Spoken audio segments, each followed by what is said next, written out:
Good evening, and thank you for joining us. World Book Day was created by UNESCO on 23rd April 1995 as a worldwide celebration of books and reading. It is marked in over 100 countries around the world. This is the 24th year there has been a World Book Day, and today, 4th March, children of all ages will come together to share the joy of reading for pleasure. Reading for pleasure is the single biggest indicator of a child's future success, and our guest this evening is a great example. His love of reading and travel led to his combining two passions to write the award-winning Upon a Sleepless Isle, his debut novel which won him the Gratiaen Prize 2019. This evening, we will explore his writing and his travels and travails, and maybe we will talk a little bit about the other thing he is famous for, cricket.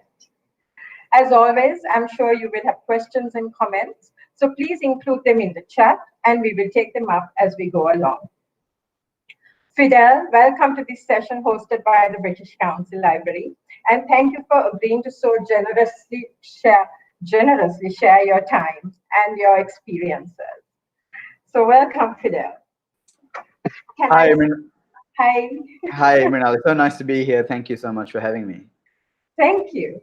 I want to start you off because it's World Book Day and we want to encourage children to read. So I want to start you off where every good writer, I think, should start, as a reader. Who gave you that gift of the love of reading, and how has it influenced your use of language? I think it's really my mother who, she wasn't necessarily the biggest reader herself, but she made sure that we read a lot. And I remember, being the kind of kid who had to be told repeatedly to turn the lights off and go to sleep because I was just in bed reading way past my bedtime. And sometimes reading, multiple books, at one time. So I'll read a chapter of one and a chapter of another one. I don't know. I think it was something that my parents definitely encouraged, my mother especially, and I guess I just had a natural affinity to it as well. I just enjoyed being in another world for a little while, being immersed in somewhere else, and that's something I've carried through my life. And did you ever think you were going to be a writer, or were you just reading? Or you were not gathering vocabulary and you were not thinking like that at all, or you were just reading? Yeah, I was just reading. It never really occurred to me that being a writer could be a profession until I was kind of in my early 20s. It was very, very late in life, comparatively, that I kind of figured out that, hang on, you can write for a living, or that option was available to me. Before that, it was just for the love of reading. I guess I always was a decent writer. I would, teach when I'd write essays on history, for example, which is a subject I really enjoyed. The teachers would comment that it was, well written, but I never really thought much more than that. It was much. I was writing as a hobby in my university, for my university magazine, just writing kind of funny stuff just to make my friends and university students laugh. And then that was kind of where I began thinking about writing more seriously, and it just kind of I had kind of a couple of big breaks when it came to writing for professional publications, especially for Gratiaen, who I still write for. And it was only really when I was sitting there covering my first test match as a freelancer that it occurred to me, hang on, I could be doing this for a living. This is amazing. So it was very, very late in life compared to a lot of other writers. Okay, but I want to take you back again to the reading. So I watched an interview of yours, and you had mentioned especially Roald Dahl and Asterix amongst the books you read as a child. And I'm so glad you included both of them, because we are big Roald Dahl fans, and we have Asterix comics in the library because they're just absolutely wonderful. You have a rather wry sense of humor also in your writing. How much of that was influenced by sort of reading this kind of author and this kind of genre of books? I mean, I was always drawn to humor. All my favorite books in childhood were, when other kids. It's not like I didn't enjoy the famous Fives and the Enid Blytons and other books, but for me, it had to make me laugh for it to be really memorable. And Asterix was one of the best. The puns, just the situations that they'd get into, the ironies that were kind of that you encountered reading Asterix, the crazy situations. It's such a great comic. It was such a great comic premise for a comic series. This one little village holding out against the might of Rome. It was there's so much comedy to delve into there. And also a sense of adventure. I think upon a Sleepless Isle, I really wanted to have a sense of adventure as well. I didn't really tie it back to those, in my head, I didn't really tie it back to those childhood books. But I think I've always been drawn to both comedy and adventure. And I think Upon a Sleepless Isle was kind of me trying to do that myself as a writer, to write something adventurous and write something funny at the same time. And Roald Dahl, I mean, just incredible creativity. So someone who could, pull out a world that you could never have imagined. And again, someone who imbued his books with a sense of adventure and a different kind of comedy. It's more, Roald Dahl is more kind of slapstick. Asterix in some ways is even more highbrow than Roald Dahl. Roald Dahl is kind of very kind of an in-your-face kind of sense of humor. Which I also enjoyed. I really liked that kind of lowbrow humor is still very, very funny to me, and I think there's probably a bit of both in Upon a Sleepless Isle. Okay, so how important has humor been when you've looked at the more serious aspects of what you have wanted to communicate? Because I mean, I don't really want to go slap bang into talking about your book right now, but when I was reading it, I noticed that you made quite a lot of political commentary, but you put it in a very sort of humorous way. So. Yeah, I mean, I've always been attracted to the way that that humor can break down very, very serious issues and kind of and break it down into a way that people can digest and people can relate to.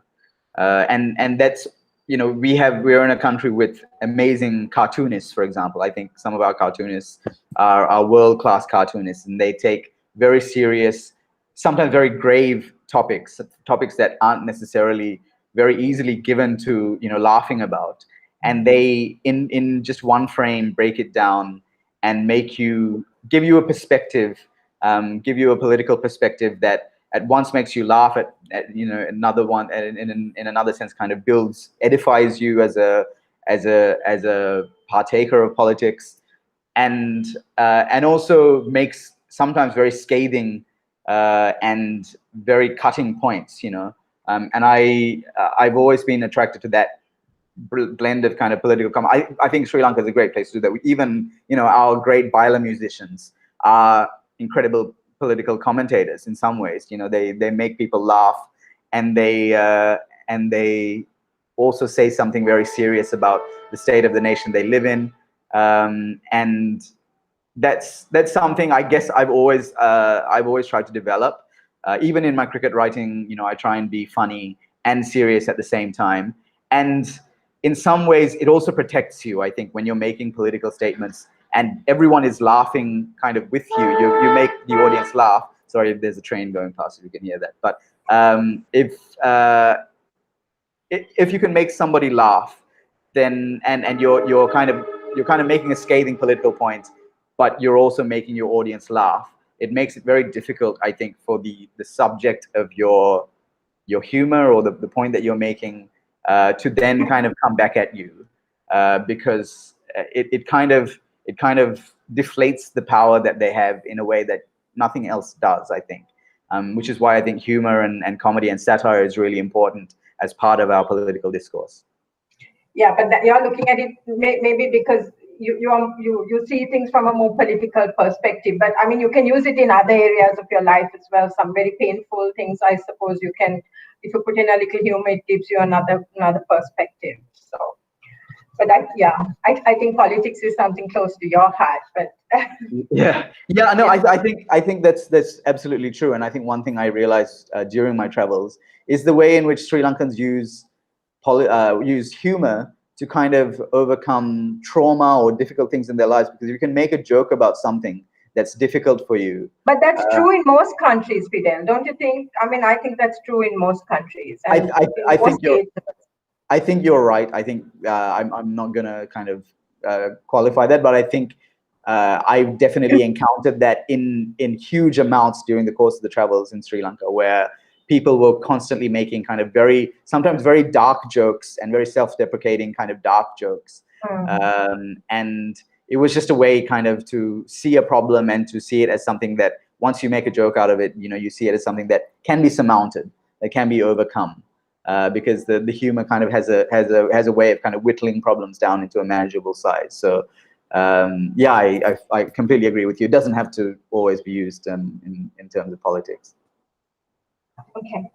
So you describe your book Upon a Sleepless Isle as a travel book, but there's so much social commentary in it. So really, how did you set about it? What was it really to you? In your mind, what was it?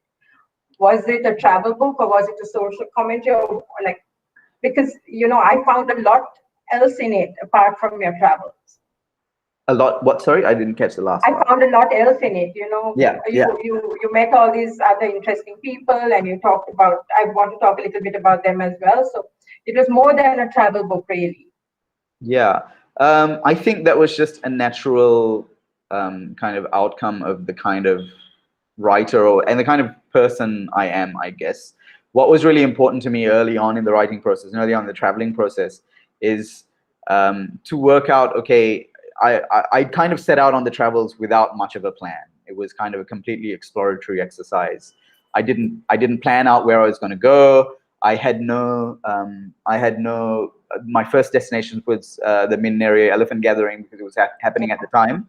But beyond that, I didn't know, beyond the 2 or 3 days that I spent there, I didn't know where my next destination was going to be.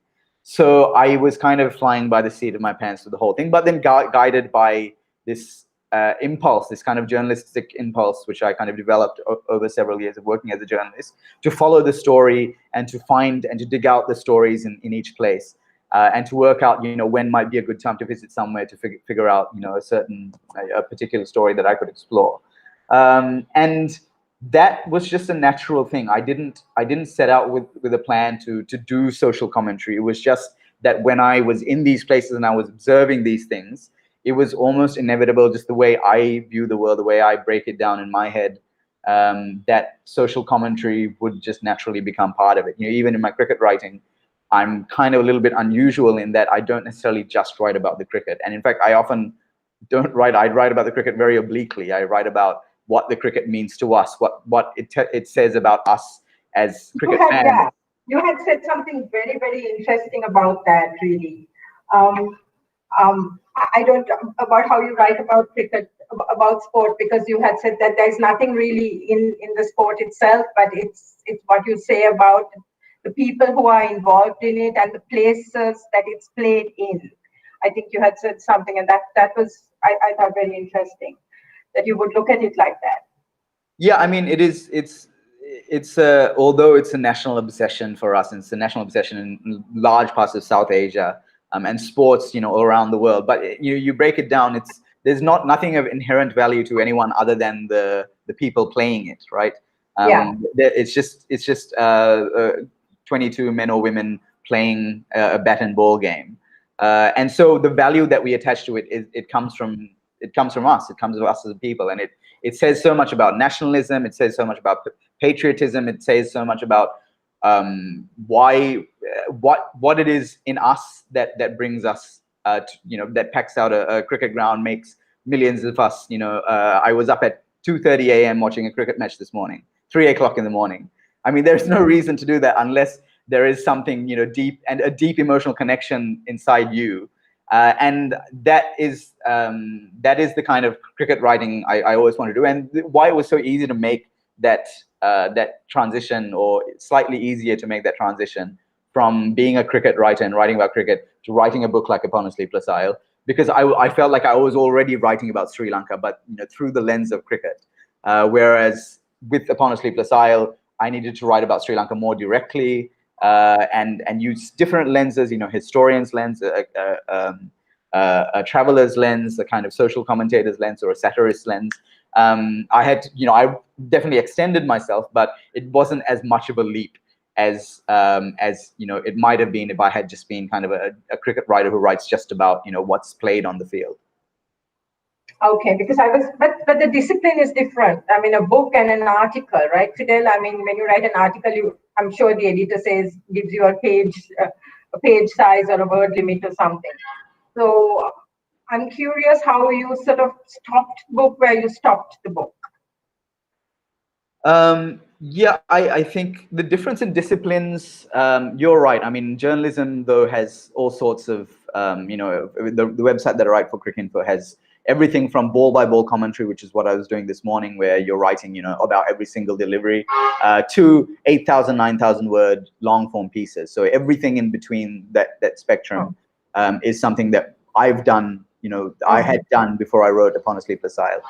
Obviously, the things that are on the 8,000, 9,000 word end of the spectrum are what helps me most when it comes to writing a book. I mean, that's a book is, that's almost like a book chapter, right? When you write a long form piece. So the discipline is different, but again, I would say it's not as big of a leap. The one thing I will say is that writing a book is so much harder than writing a long form piece. I think this book ended up being about 70,000 words, which is about 10 times longer than anything I'd written before. And you have to figure, to keep an audience's attention over 70,000 words is not just 10 times harder than writing a 7,000 word thing. It's about 15, 20, exponentially more difficult, because you have to make everything work together over a 70,000 word space, which is a huge challenge. And as a nonfiction writer, there are kind of limited, I guess, tools at your disposal. I think maybe sometimes novelists have a little bit more in terms of like creatively that they're able to do. So all of that kind of was a big challenge and really extended me as a writer. And I think though all of that feeds back, I think this is the hardest writing I've ever done. Or at least until the point that I was doing it. At the point that I did it, it was the hardest writing I'd ever done. And I came back to writing 500,000 word pieces, a lot better writer for having done something like this. So yeah. Okay, but how do you think of yourself though? When you think of yourself, do you think of yourself as a writer, or do you think of yourself as a sports journalist? How important is that? How your mindset? How important was that for writing this book? No, I think I've always thought of myself as a writer, because the news reporting side of journalism was always my least favorite part and continues to be my least favorite part. I don't love, calling up sources and figuring out what the news is. But the writing aspect of it, the more creative end of journalism is where I've always wanted to be, and always enjoyed the most by a huge distance. So I think I definitely think of myself as a writer who does journalism for a day job. And I think, a lot of the other writing that I've done as well, lots of essays that I've written for various publications, are kind of have more kind of writer in it than journalist in it. So I definitely would see myself as someone who can kind of approach. I wouldn't, put myself in the journalist box, because sometimes we think journalists can only do a certain number of things. Where if you say you're a writer, suddenly a much bigger world is available to you in what you can dabble in. So I'm definitely someone who likes to dabble in a lot of different things. Would you like to show us the book? Do you have a copy with you? I do. It's right here. Upon a Sleepless Isle. That's what it looks like. So that's the Gratiaen Prize 2019 award-winning Upon a Sleepless Isle. So there you go. I want to ask you, so you've met a lot of interesting characters. I mean, the book is dotted with sort of weird and wonderful people. Did you really use their real names? I did. There were none of them were interviews. There were some interviews where they said, don't use this as a quote, or don't use this as a direct kind of quote back to me, but I would kind of write their experience in an indirect way. Okay. So there were certain people that were hesitant about having their names, particularly in the post-war North. Right. Yeah. That was, I was yeah, curious because you yeah. had, yeah. But other, elsewhere, I use real names. I often didn't use full names. Right. So it would just be, first names, or in one or two instances, last names, or surnames. But yeah, any name that's mentioned there, it's the real name of the person. Would you like to tell us a little bit about the gentleman who sold ice cream? I thought that was really a fascinating story, and something that was worth actually. It sort of it meant so much to me. That part of Yeah. it. I think his name is Manavadu. Indika Manavadu, yeah. Yeah. Yeah, I met him. In fact, I met him just a few months ago as well.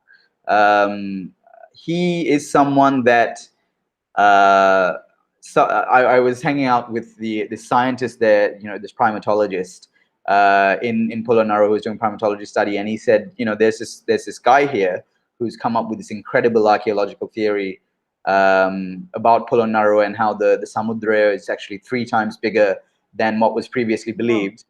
Immediately, I was like, okay, I'm really interested in this. And then he told me he's actually, I found out later that day that he's actually an ice cream vendor by profession, and still is.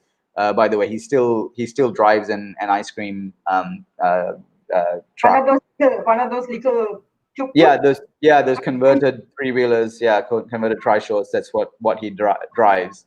And I felt really bad because the recent time when I went and stayed in Polonnaruwa, I went on Poya Day, which is like one of his biggest Yeah. business days. But he still took the day out to come and to show me something else, another one of his kind of newer theories that also seems to have a lot of heft to it. Something that he's been working on since this discovery. But it's a fascinating thing, and something that there is something about. He was just curious. He was just, everything he did was out of curiosity. He just saw a bank of earth running through a village, and he thought, "What's that? It looks like a bund, but there are no lakes here." So he went and kind of investigated, followed that bund, figured out that it joined with the main bund of the Parakrama Samudra, and he had this long project of going and training himself and to become kind of familiar with the primary concepts of archaeology, and then coming up with a theory, and then finding someone who's able to lobby for him to the archaeological department and build up a little bit of media coverage. It's just an incredible story. Something that he did out of love for curiosity, and love for finding out the history of the place that he lived in. And he's got another couple of kind of theories that he's working on about how there might have been huge canals going from Polonnaruwa to Trincomalee, and that's how they kind of transported goods from port to the what was the capital at the time. So he's still carrying on, and I'm so glad to see that continues to happen, and that he, as a result of the book, thankfully, he's got quite a lot of publicity as well. So that's great. I'm so grateful that I read your book and I was able to sort of learn about people like this also. So I'm so glad you wrote it, and I hope more people will. Because there are lots of little anecdotes like that in your book that are real gems. I love that you have included such a Sri Lankan narrative. You had your views on major ethnic and religious groups. Did you really when you were writing the book, did you want to bring out that part of it also? Because you refer to every single ethnic group in your book. You have the Sinhalese, you have the Tamils, you have the Muslims. Everybody's there, and they're all sort of, they're all real. You can see these. You can see us. That whole Sri Lankan thing and the ethnic thing, and it's wonderful. So, Yeah. How did that come about? Yeah, I mean, it didn't make sense to me to write a book about Sri Lanka that was anything else. We've all of our day-to-day realities, our political realities, our whoever you are, have to contend with this incredible amount of diversity we have in this country. And I found out, through doing the research that I did, how many more fractures and fault lines, because it's not just ethnic and kind of religious diversity. It's also, there's class fault lines. There's fault lines when it comes to rural versus urban populations. There's even within communities, we've got the hill country Tamils or the Malayalam Tamils who are completely different or have completely different kind of set of social circumstances than Jaffna Tamils or Mana Tamils or Vanni Tamils. And within the Muslim community, there are further fault lines. Within the Sinhalese community, there are all these kind of class contentions, burghers, all of these things. I think I found a country that, the more I learned about it, the more I realized there was to learn, because there is no way to kind of get a grip on all of these different kind of narratives and lines of thought. And everywhere I went, I discovered, new ways of that people either divided or found, common ground with each other. And all of these things were so surprising to me at so many different parts. I remember going to Madhu Church in Mana and realizing, in the middle of the Vanni, which has not just been, one of the most brutal theaters of war in the last, 40 years during the recent civil war. It's also been kind of this age-old borderland between northern and Sinhala kingdoms.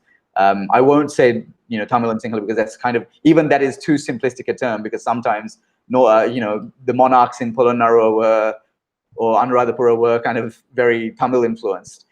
So you can't even say it was always Tamils versus Sinhalese. It's kind of changed over history. But northern and let's say southern kingdoms or north central kingdoms, this was the theater of war. And then you have this church where people of all faiths come.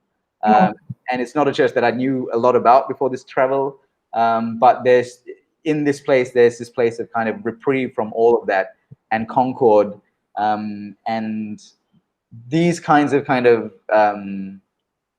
realizations made me kind of very both frustrated and fall in love a little bit more all at the same time, because I realized that this was a country that I may never wrap my head around. I may never reconcile with itself, because there is just too much to learn. There is too much going on here. And the book was just an attempt to try and grapple with some of it. I won't say you will get like the best, the definitive take on Sri Lanka with this, but it will kind of give you some sense of how much is bubbling under the surface. And what a rich tapestry there really is. I mean, yeah, you probably have to write a few more books to even get to 10% of it. But I mean, there's time for more projects, I'm sure, Fidel. So as time goes on. So yeah. No, we'll see. I think you're right. There's and it requires not just me. I think it requires writers of like from various backgrounds, who are Tamil writers, Sinhalese writers who write differently from me. And I would love to see Sri Lanka have that kind of strong kind of writing community, all kind of pulling in similar directions. Right now, we're kind of very siloized with Tamil, Sinhala, English writers are all kind of separate. It would be great to see us all kind of link up a little bit more and work together. And I think if we do that, I think we can kind of collectively try and work out a little bit more of what's going on in our country, and bring all our different perspectives to it. Oh, I'm going to talk about your illustrations. They were such a pleasant surprise and such a lovely addition. Was that your idea to do that?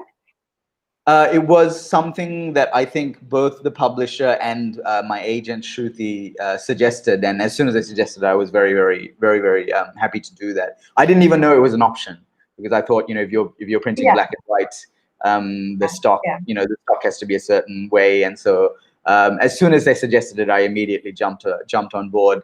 And yeah, I think they came out okay. I think there was about 5. I would have loved there to be 12, 13 14, but the printing budget, such as it was, we weren't able to do, and the timeline that we were working with, we weren't able to do quite so many. And yeah, the publisher Raj, he took care of it. I was kind of back and forth with I suggested the scenes that they should illustrate, and the publisher kind of saw that they were executed properly. So yeah, that's how they came about. I'm so glad that they're in there. Yeah, they were a pleasant surprise. I didn't expect them. So when I was like, oh. Can you talk a bit about the traveling itself? Because I think we have got a little.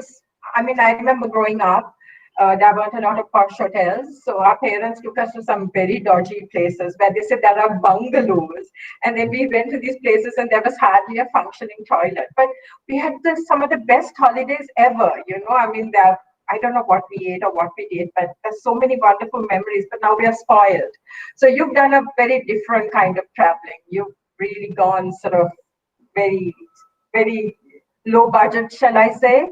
And it has given you, I think, a very rich experience as a result of it, because you have traveled, with the people more or less, rather than sort of on your own in a car.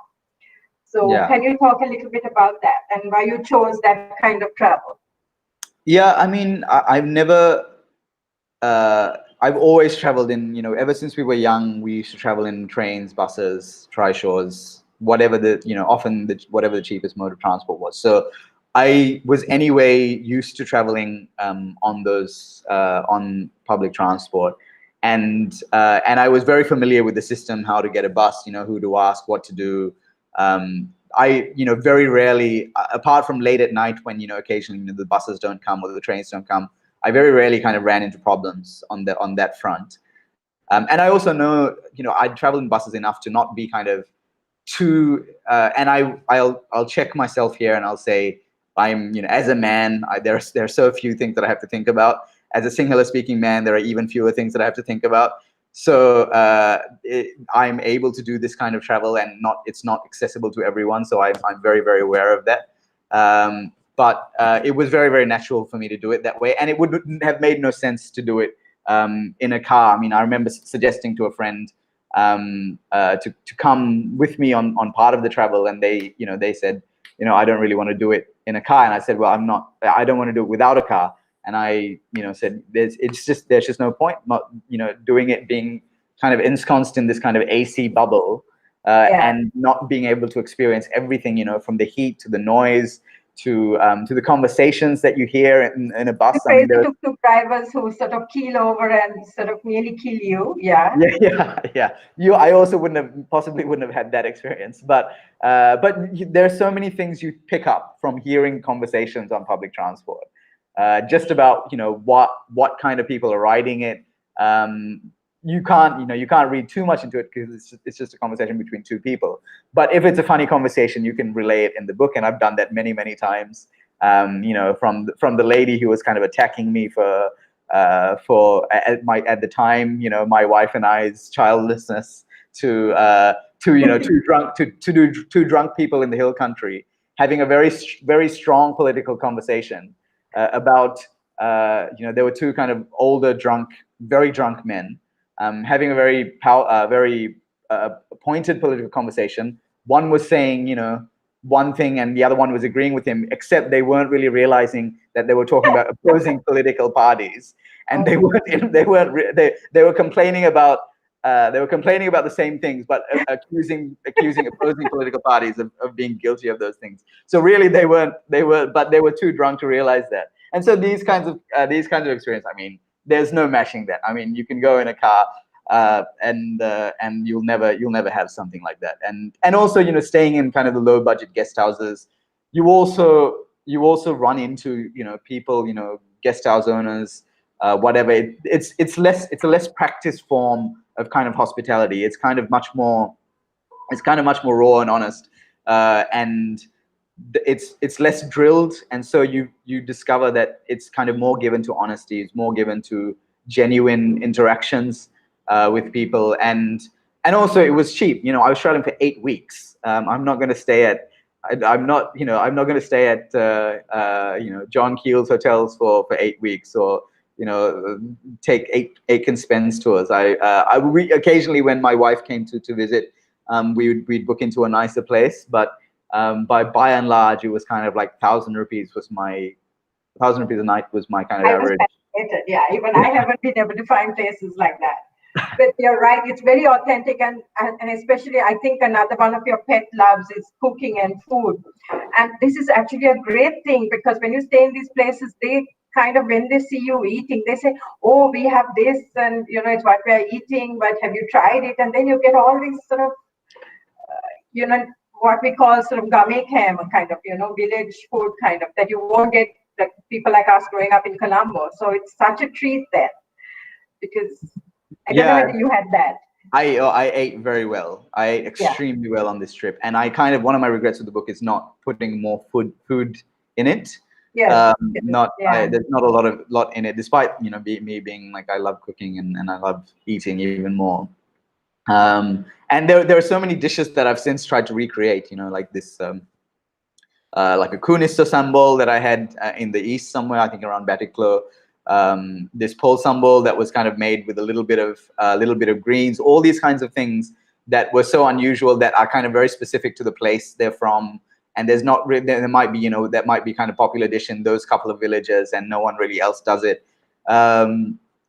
I found so many little gems through the course of the travels, and I wish one of the great crab curries I've ever had, not in Jaffna town but like elsewhere in the peninsula. Yeah, so many good food experiences, and I've kept going back to a lot of those places since.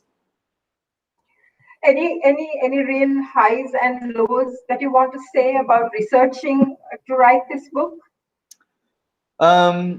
Researching, I think there were not really many lows. I think there are lots of surprises about. There are a lot of surprising things about Sri Lanka that I found, like particularly, there are things about, say, like the Kaparipo, the Hill Country Rebellion, and how I didn't kind of appreciate how cataclysmic it was for those regions and how incredible some of that, the incredibly kind of brutal, the British crushing of that rebellion was, and how scarred the hill country kind of remained. Later on in the travels, I went to the hill country, learned about this rebellion, went to this place in a place called Uva Paranagama that has a torture tree, that's a Siambala tree that yes, you talk about that. Yeah, that many dozens of people had been hung from in 1818. And then much later on, I think about 5 or 6 weeks later, I was in Kumana National Park and see this copse of coconut trees right in the middle of the jungle, and wondering how can there be coconut trees in the middle of this national park. And we found out that there was a village there that until the early 90s, and that village had been formed from people who had fled from the hill country from this kind of British brutality, and wound up and followed a river, I can't remember which Oya, Kumukkan Noya, all the way to the coast, and gone as far as they could flee and set up a village there. And that is, and to find those kinds of things, I mean, that is almost unknown, that kind of history, that we had these kinds of refugee communities going and living in the jungle for 160 years or 180 years because of this kind of event. And those kind of, I don't think there were any lows really. The other thing was like, finding out about the sexual mores of the Kandyan kingdom, which are completely opposite to what they are now, which was fascinating, and like kind of it blew my mind a little bit to figure out that Kandy was very, very promiscuous at the time that before it was taken by the British. So all those kinds of things, there are a lot of gems, and I suspect there's a lot of there's some great historical scholarship already out there that hasn't been popularized enough, and I think there'll be fantastic historical scholarship in the years to come as well, which will uncover more and more of this. I think there's a lot under the surface there that hasn't been delved into and mined. I'm hoping people who read your book will want to explore more, because it sort of really teases you almost to look beyond and go and explore for yourself. And I love that about it. So thank you for doing that. Thank you. I think, I don't know, this is what I'm feeling having read your book. I think you should wait you should wait 10 years and then go back again and walk in your footsteps and see. I don't know, but I would love if you would do that, because I think a lot of people write a book and then it kind of stops there. But it would be wonderful to see it again through that same person's eyes, you know, because Yeah, I think there is something to that. I haven't thought about doing another book exactly like this, but I think, if it is, the one thing about Sri Lanka is how in flux it always is. There's so much happening, and it's kind of, some things are unrecognizable from decade to decade. And I think if there was a place where if you do a travel log 10 years from each other, and for it to be a different enough and rewarding enough experience, I think, Sri Lanka would be such a place. I've also got ideas of doing kind of travelogues in other places, thankfully, as a cricket writer, and I've been lucky enough to visit a lot of other countries, a lot of other fascinating countries. There is one other country that I really would love to do something similar for, something that's somewhere that's completely different from here. But we'll see. I'll play that a little bit close to my chest until kind of things are a bit more before I can say more about it, let's say. okay. But I'm hoping that 10 years down the line, I get to read another book. So I think people want you to talk a little bit about your cricket. I know we've talked about reading has got you here, but reading also got you into this whole cricket writing and all of that. Because, I mean, it's that whole reading and writing and language that really drew you into this. So what would you like to say about how you got into this particular aspect of cricket commentary and writing and all of that? Yeah, I mean, the thing is, I'm not a huge sports fan. Cricket's really the only sport that I follow. And it's not that I'm a big sports, I'm a big sports nut, that I'm a nerd, and cricket happens to be one of the things that I nerd out on. Which is why I think I'm an unusual cricket writer as well. A lot of the other cricket writers that I know know a lot more about cricket than I do, are much more kind of well versed in the technical aspects of it. Whereas for me, it's kind of the let's say, like, the anthropological aspects that are much more interesting to me. So yeah, that's really how I got into it. Though I do love, I mean, have loved and continue to love cricket. And when I kind of got this job at Cricinfo at age 23 as Sri Lanka correspondent, I thought it was my dream job because I love cricket. Very quickly, I worked out it was my dream job because I loved writing. And I'm very grateful to publications like Cricinfo who allow us to kind of do things in ways that other sports publications would never even, never conceive, let alone allow their correspondents to do, to write, so broadly and write so creatively. And I'm really lucky to have found them, as my first real job. Although frequently it doesn't really feel like a real job. Okay, I'm going to look into the public chat now because we've been talking a bit and I can see questions are coming in. So somebody says, I have a creative, but I can't write because I don't have English language. So this is something I also wanted to talk to you about because, and we had a program on Monday about this. It's not just about the grammar part of it, but it's also speaking and listening. And I think reading plays a huge role in acquiring a language. Do you agree? I think reading does play a role. I would also say, so first of all, I would say, if you're not well versed if you're creative and you're not well versed in English, is writing in whatever language you're really well versed in, is that an option? And I think in Sri Lanka we are kind of a little bit backwards. We give English writing, and I say this I think we give English writing a little bit too much prominence, given the number of people in the country who read it. And English writers generally get rewarded much better economically. And so that is, I think, not necessarily healthy. I would love to see Sinhala and Tamil writers be rewarded much better for their writing to become, I guess, like more prestigious, to become more prominent. It's Sinhala writing probably has a lot of that, and I think within those communities, within like certain groups, they do have certain amount of prominence, but it's not an easy one for young writers, for new writers to crack into, because the base economic reward is so low, it's not like you can suddenly quit your day job and become a writer. If you make it big and you're like a white Martin Wickramasinghe kind of thing, then fine. I'm sure you're really well off. But it's hard for young writers to break into. So that's the first point I would make. If you want to become better at English writing, I would say, you don't have to become a writer who has this kind of perfectly flowing vocabulary, who constructs complicated sentences.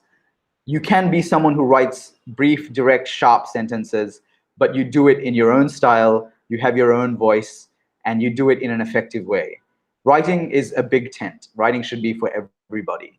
And I strongly believe that I think everyone has the ability to write, and it doesn't, like, we should never be excluding people based on, say, things like grammar and vocabulary. There are editors. There are editors can look after your grammar.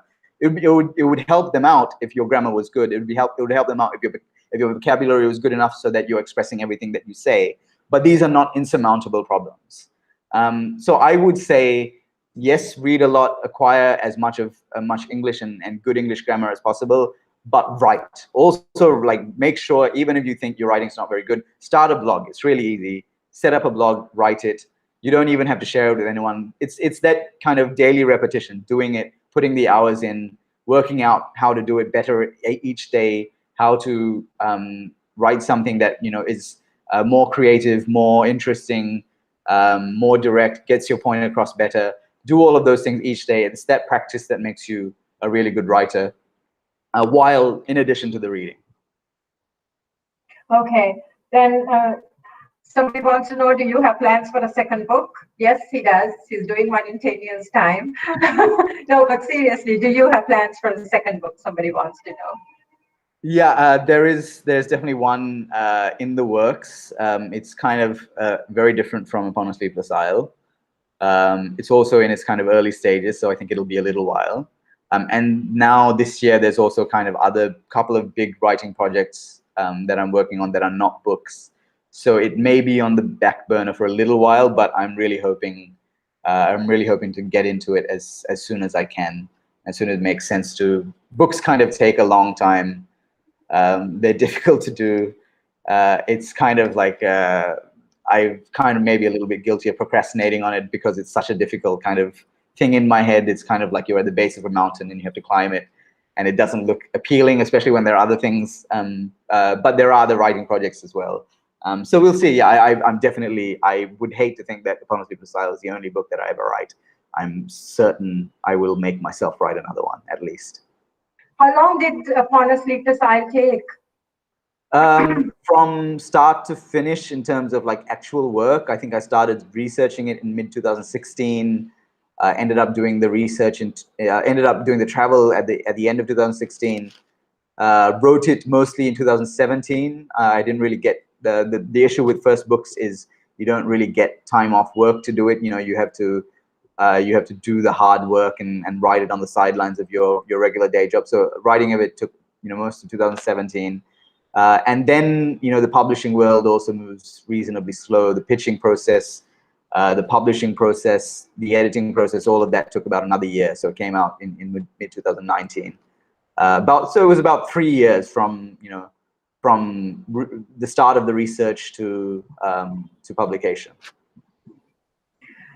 Okay, two people are making a reference, so I'm sure it's something you have written, where they're talking about Sri Lanka, the shock of lime in cricket sambal, and they are the cashew in its dodol. Okay. And the moringa leaf in the Odial cool, something about. So I'm sure you've written some culinary reference in your cricket writing. Oh yeah, that's right. Yeah, I think that's from an Australia series. I'm surprised I remember that. That's a long time ago. Australia series a few years ago.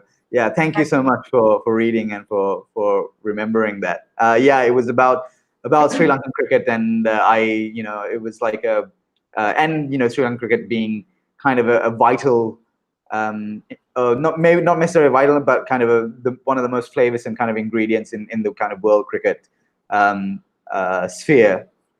And it's like so I'm glad that they recall that. Thank you so much. It has made an impression. So, um, somebody wants to know, has they've talked about your mixed heritage, Sinhala Tamil and Bharata. Could you please elaborate your Bharata connection? Yeah, so my mother is Bharata Tamil. She's from Negombo. My whole family all of my family on that side is Bharata Tamil. I think Bharatas came from South India, where in the Portuguese period, they were kind of like Roman Catholic converts in South India and in Tamil Nadu, when they came and kind of settled down in Negombo. My grandmother spoke very good Tamil. My mother speaks okay Tamil. I'm learning Tamil. So hopefully in a couple of years I'll be better at it. Yeah, so that's that connection, and that's why I think the Bharata community generally is kind of either used to be fishermen, fisher folk back in the back a few generations ago, or have moved on to becoming kind of fishing vendors, so people who kind of sell goods to fisher folk. So this is why later in the book, or later on in the book, I did a fishing trip in Waligama to kind of reconnect with those roots, and it didn't go well. But yeah, that was why, because of the Bharata roots. Okay. So we have an 11-year-old. You were asking me what kind of audience we will have. We have an 11-year-old who's using his father's Fantastic. account. Wow. And he says, my interest is in writing. And he started 2 years ago. So he's 11. And I've been reading madly since I was 8. And I'm into writing fiction. So Right. this was a question I wanted to ask you. What can you say to young people like this boy to inspire them to keep at it? Because it's not the easiest thing to be a writer. No, I will say I've never written fiction, so I haven't published fiction yet. So that's fantastic.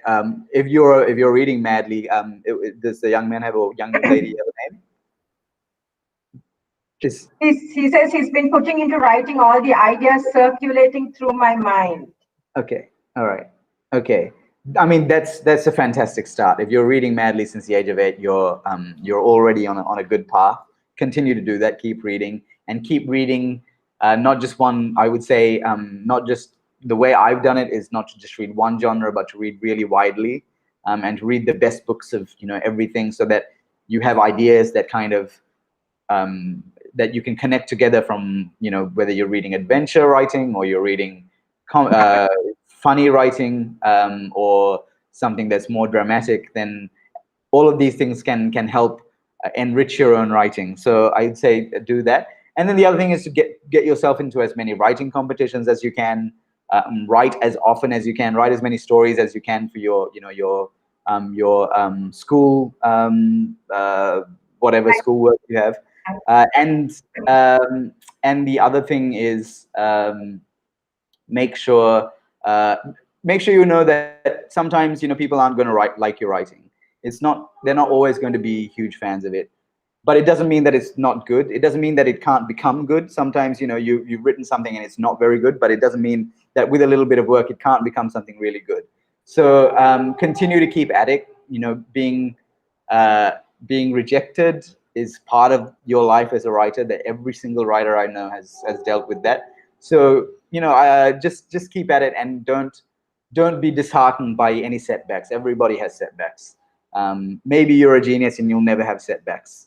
I wish that for you, but most of us, including myself, have had a lot of setbacks over the years, and a lot of people saying that the writing isn't very good, or not liking it. But you have to work through those things. I was watching a documentary about C.S. Lewis, who was a prolific writer, and everybody knows him for his Narnia series. But he also wrote poetry, which was not considered very good, and it was quite disheartening to him. But he was such a famous and fabulous and well-recognized and author. But so don't be discouraged and keep writing. I mean, thank you for those words, Fidel. Then there's another one. Somebody's talked about your diaries on the New Zealand series being legendary, and if you would write something on Sri Lanka's home series too. Oh, Other cricket fans out there too. yeah. Yeah, thank you. Yeah, New Zealand. Thankfully, New Zealand's a country that I know reasonably well because I used to live there. In fact, I lived there for 13 years. So I was able to kind of write with a little bit more knowledge than I would another country. Um, yeah, I would. I think partly upon a Sleepless Isle was because my tour diaries did so well in on the website on Cricinfo that I thought, maybe I do have some, I was audacious enough to think maybe I do have some travel writing chops. Yeah, maybe in future I have written a few tour diaries on Sri Lankan tours as well, but not recently. Right now, no one's touring. We haven't even been allowed to be at the test matches at home. So as soon as that starts, yeah, maybe I'll definitely keep that in mind. Okay. And there's another comment about one of my pet peeves. They say, Andrew, I'm a part-time English teacher. Biggest problem is that children have lost their imagination because of this technology. What do you suggest to improve their reading habits? Yeah, I mean that is an issue. I mean, because phones just give such, or like things like, because that technology is much more uh, is I guess it gives like a much bigger, I guess, endorphin hit or a dopamine hit than sometimes reading does, and gives much quicker and less meaningful rewards. But it seems like an easier thing to do. I'm not sure if you ever find out. I have a 3-year-old, so I would love to. I would love to. If you ever find the answer to that question, I would love to hear about it. What we've tried to do is limit screen time. This is not necessarily something you have control over as a teacher, but as parents, we've tried to limit his screen time. We've tried to make sure that he reads many more books in a day, or does more reading in a day than he does watching something on the TV or the phone, and so that he understands actually the power of the written word. I now read on a Kindle, so screens aren't always bad on an Amazon Kindle. So I don't. They're not always the worst thing. They can also help. I also read a lot of great writing on my phone, just going from place to place. Yeah. So it's not necessarily the technology that's the enemy. It's just what the technology has been used for. If it's been used for, and I used to play a lot of computer games as well, and phone games. So again, I'm not like a fundamentalist. I think computer games have a place, and I really enjoy playing them for a long time. But they shouldn't come at the expense of doing, more serious, meaningful reading. But that's something that I guess we are still figuring out, probably as society, how to make that change. There's also great, there's also really great YouTube series, very, very informative, educative documentary series. So it's not like everything that's on the screen is a bad thing. It's just if it's taking away from having a greater understanding of the world that you're living in, that's when I think it becomes a problem. And yep. So if you haven't figured out a solution to that, let me know, because I haven't figured it out myself. Okay. We are almost up. I mean, it's been an hour and I haven't even felt the time go. I have loads of questions and I'm sure, other people have too, but I think we should let you go in all fairness. So thank you so much, Andrew. I keep calling you Andrew. Thank you so much, Fidel, for taking the time and for, sharing so much with us. I hope that you will seriously take it on board, that there are lots of people out there looking forward to your next book. So, I hope you will work on that sooner rather than later. Thank you so much. And I'm so thrilled that this young person is so inspired. He says that reading has benefited him very well in school. So, and he's commenting, he's still sending us comments, and he says, yeah, that, okay. But it's wonderful. So thank you everyone for joining us. And thank you so much, Fidel, and good luck. And I just want to say thank you also to the audience for joining us today and for being so participatory and for sending us all your questions and comments. Thank you to the team, and thank you to all the British Council Library team also, who helped me put together this program. Good night, everyone. keep reading and I hope you will be inspired by the wonderful collection that we have in our library at the British Council and in our digital library, which is available online. I hope you will look for a way to access those. We have an online book ordering facility. So even though our libraries are closed, you can still order your books online and come and pick them up. So you don't have to miss out on any of your wonderful reading. So please think about that, because I think there must be some sort of holidays coming up in April. So it's a good time to get some good books and start reading. And from us at the British Council Library, thank you everyone again, and good night and stay safe.